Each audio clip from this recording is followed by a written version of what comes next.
I think most people who follow, the Amazon Synod, the Crisis, they're following Pope Francis, Amoris, all the things, people who watch my channel here on YouTube or listen to it on iTunes or Spotify or Stitcher or whatever. Uh, Maybe they followed it. Maybe they watched the show I did on the Manifesto of Faith with Muller, but they probably, sadly, didn't read it. I read Yeah, it. It's an exactly. amazing consensus, a summary, a summa of our Mhm. faith, and it's not that long. And what y'all have done is great because we live in a modern time. People are visual, right? They're with their eyes. They Mhm. use their ears. They're not so much readers anymore, sadly. And so what y'all have done is you've taken the text and what you've done is you've colored it in, Yes. and you've That's taken the beauty of the Catholic faith. I mean, our faith is so beautiful. mm, Our exactly. tradition, No. our art, our architecture, all of these things, you've taken beautiful, beautiful cinematography, music, drama, and you've illustrated what Cardinal Müller wrote on a piece of paper or typed into his keyboard, and so you've made it accessible now, I think, to thousands, hopefully millions of people.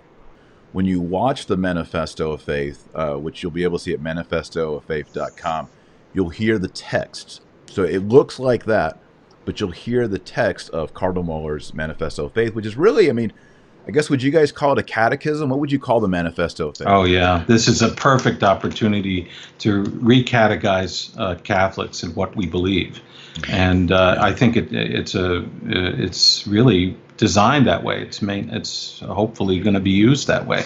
It's beautifully constructed in a world like ours that has so fragmented and is so caught in naturalism and the all of the secularity that has invaded and us and taken us away from that period in the Middle Ages spiritually, that where there was an order. And I always love to hear you talk about Thomas Aquinas, who is my hero too, along with Bonaventure.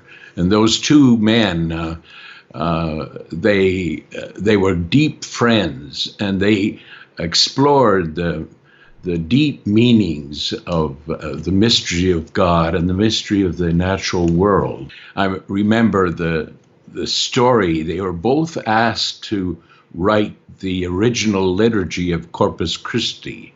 Here's the source and summit of the church's life, and they both went away and wrote their texts, and they came back. The Pope who had authorized them to do they met in the little church of St. Dominic in Orvieto. Pope raised his hand for them to begin, and Bonaventure stepped back and asked Aquinas to go first. As Aquinas read his text, one of the most beautiful texts ever in the history of the liturgy, he began to cry. Bonaventure cried. And then people heard the sound, a ripping sound behind him as he tore up his own text. And it reflected the first and major step in the spiritual life, the one of humility.